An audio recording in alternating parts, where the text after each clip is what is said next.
Can you see the power of having a dominant technology? Look at Uber, for example. It completely revolutionized the taxi industry with its ride-sharing app. Today, despite facing competitors like Lyft, Uber still dominates 74% of the US market, making it a virtual monopoly. And that's why it produced mind-blowing returns. The lucky private investors who got into Uber in one of its early rounds in 2012 had a chance to turn $1,000 into almost $500,000. And it's the same story with Facebook. Before it went public, it had an 80% market share of the social media market. And with such a dominant position, private investors who got into Facebook in one of its early funding rounds in 2005 had a chance to turn $1,000 into more than $3 million.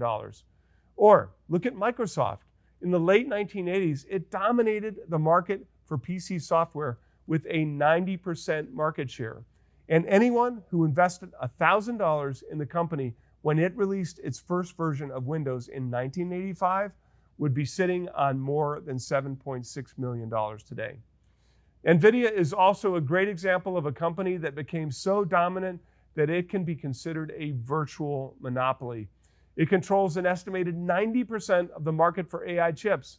As a result, shares have jumped as high as 32,000% over the past decade, enough to turn $1,000 into almost $325,000. Now, of course, I can't promise you'll make millions like some of the examples I just showed you. The type of gains that you could see all depends on the size of your investment. But can you see the power of having a dominant technology?